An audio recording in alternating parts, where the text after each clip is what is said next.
Autonomia profissional. Doutor Marcelo, prazer recebê-lo, bom dia. Prazer nosso, bom dia, Estevam, bom dia, ouvinte da CBN, Brasília. Doutor Marcelo, autonomia da categoria dos procuradores, o que isso significa na prática? Como é que está a situação hoje? Na prática, na verdade, nós buscamos, Estevam, a paridade de armas com as outras carreiras que são essenciais à justiça. Você já tem um Ministério Público autônomo, você tem uma Defensoria autônoma, e nós buscamos uma certa autonomia para a Procuradoria, porque ela sendo um órgão de orientação jurídica dos Estados e do Distrito Federal e também de representação judicial do Estado, é preciso que ela se paute naquilo que realmente é a verve do Estado, que é a obediência às leis, a transparência, o respeito ao direito dos cidadãos. Sempre no sentido de viabilizar políticas públicas. Claro. Doutor Marcelo, até uma boa oportunidade. Qual o papel do procurador de Estado? Quais são as atividades básicas dele? Até para justificar a importância desta autonomia, desta bandeira que está sendo erguida pelos senhores.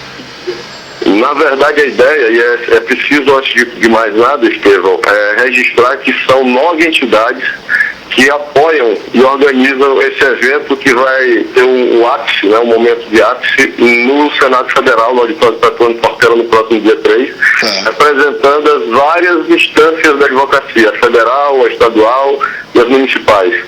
E a ideia da função é justamente, a ideia dessa campanha, porque há uma campanha publicitária por trás disso, é apresentar o procurador do Estado, o advogado da União, o procurador do município para a população, para que ela compreenda o nosso papel, que é de advocacia. O advogado que faz, com independência, assessorar, prestar consultoria e representar o seu cliente. Nós temos a peculiaridade de ter como cliente o Estado. Não é uma relação meramente contratual, é uma função de Estado que deve ser independente para que a orientação e a produção de atos e negócios jurídicos da administração pública pautadas nessa orientação se dê de forma independente, dentro daquilo que a lei permite. Claro. Né? Afinal de contas, o que eu estou percebendo, os senhores zelam pelo próprio Estado, né? Zelam pelo bem público com as ações, para que não haja, para que algumas decisões, muitas vezes políticas, não gerem prejuízos para o Estado mais para frente, né? Com certeza, porque a população foi à rua recentemente demonstrar que está insatisfeita com a forma como o Estado é conduzido, né, que atende interesses de grupos que não são permanentes, eles são provisórios.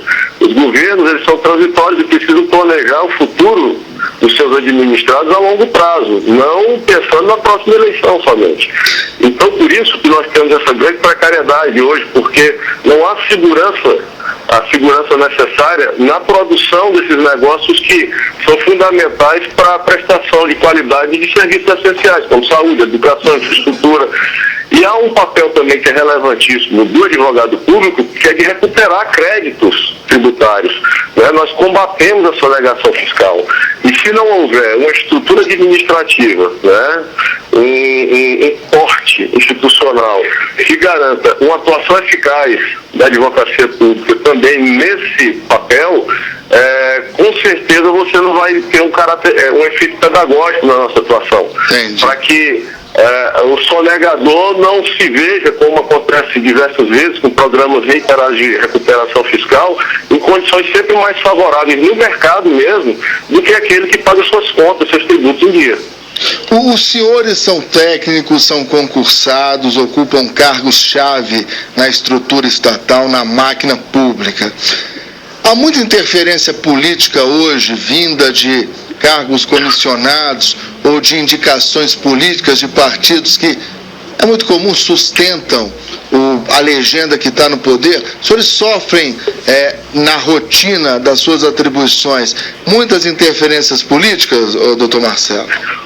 O problema não é a interferência política em si, né? Como advogados, nós temos que ter uma boa relação com quem governa. Temos que ter ouvidos, temos que saber ouvir, saber o que pensam, para poder apontar soluções, porque essas pessoas foram eleitas. Nós não temos legitimidade para interferir na definição das políticas públicas prioritárias. Mas nós temos a responsabilidade, como agente de Estado, né, de apontar os caminhos de como realizar, como executar essas políticas de uma forma compatível com a ordem jurídica. De uma forma legal mesmo. Porque antes das leis, a Constituição. É esse o nosso papel. Agora, muitas vezes pareceres dos senhores chegam a ser contestados ou não são seguidos, e é também uma decisão de quem está governando, mas muitas vezes os pareceres técnicos dos senhores acabam sendo contestados? Na verdade, o que se tenta, e é uma ideia também do movimento, é superar essa cultura de que a soberania ainda pertence ao governante. A soberania não pertence nem a nós, procuradores, que exercemos a função de Estado. A soberania é do povo, nós servimos ao povo, tanto nós como os governantes. Então eles têm que prestar conta ao povo, como nós temos que prestar conta do nosso trabalho também. A parte técnica que nos compete, que é de orientação jurídica, ela tem que ser livre. Lógico que dentro de uma estrutura que permita uma racionalidade. Não é a cabeça de um único procurador que vai dizer qual é a posição jurídica do Estado. Claro. Mas existe uma liberdade para construir essa posição jurídica que não pode sofrer interferências meramente políticas. Eu já cheguei a ouvir, Estevão, de que existe um aspecto de soberania que impõe ao titular de um órgão de advocacia de Estado amoldar seu ato ao que deseja o governante. E não dá. Porque o elemento de soberania não pertence mais ao governante. Né? Ou seja, eu não posso mudar e orientar de uma forma que não é possível de acordo com o ordenamento jurídico para agradar o governante. Eu tenho que dizer para ele que ele não pode fazer daquela forma. Porque senão vai ser contestado, vai ter ação, né? Isso, se ele o fizer, ele pode sofrer todas as consequências hoje que esse aparelho repressor de controle do Estado podem utilizar para persegui-lo e obter a reparação do Estado. Doutor Marcelo, eu tenho mais 2 minutinhos. Do ponto de vista da probidade, diga. Eu tenho mais 2 minutinhos. Esse ato, dia 3 de setembro, esse grande ato, vai acontecer no Senado, porque essa autonomia requer um projeto de lei, muda a Constituição, uma PEC. Qual é o caminho para chegar a esse pleito dos senhores?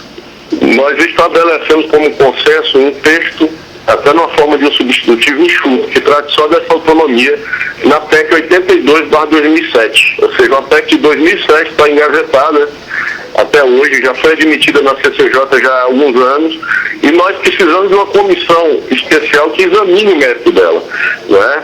E com muita responsabilidade se avalie e se perceba de que a advocacia pública, nesses 25 anos de Constituição, ela mudou a perspectiva de atuação dela como agente viabilizador de políticas públicas, mas viabilizador de acordo com a ordem, do que é legitimamente estabelecido através das instâncias deliberativas de representação do povo. E esperamos mais de 500 advogados públicos, que é a capacidade limite do auditório Stefano Portela. Só de procuradores do Estado e de fora nós estamos aguardando quase 250, que já confirmaram presença, mas junto a nós temos aliados procuradores municipais, liderança das procuradorias municipais, a representação dos advogados federais, seja da AGU, seja da Procuradoria-Geral da Fazenda Nacional, das procuradorias da Procuradoria Federal, procuradores do Banco Central, todos engajados, envolvidos no encaminhamento da discussão séria e necessária a respeito desse amadurecimento e desse reforço institucional para a advocacia pública. Que bom, vamos continuar acompanhando então, porque pelo que eu percebi vai ao encontro da moralidade, da racionalidade, da boa gestão da coisa pública, porque no final das contas eles devem zelar, essa categoria profissional está zelando pelo próprio Estado, pelo dinheiro público, pelos impostos que nós todos pagamos. Então eu acho que é uma boa discussão. Vamos acompanhar, portanto, dia 3 de setembro no Auditório Petrônio Portela, no Senado Federal. Mais de 500 procuradores de Estado, advogados do Estado, procuradores da Fazenda vão estar reunidos para tentar desengavetar essa proposta de emenda constitucional que está parada desde quando, doutor Marcelo? Desde 2007, né? Desde 2007. Aguardando o encaminhamento para que se aprecie o mérito na comissão, para que ela possa ir a plenário e estar pronta para inclusão em ordem do dia. Vamos aguardar então. Doutor Marcelo Terto, presidente da ANAP, Associação Nacional de Procuradores de Estado e do Distrito Federal, foi, portanto, o nosso convidado desse assunto gerais. Agradeço, vamos continuar acompanhando. Obrigado. Nós te agradecemos, Márcio. 11h29, repórter CBN está chegando com as notícias do Brasil e do mundo. Daqui a pouco a gente volta com Paulo Roque no Direito do Consumidor e do Cidadão.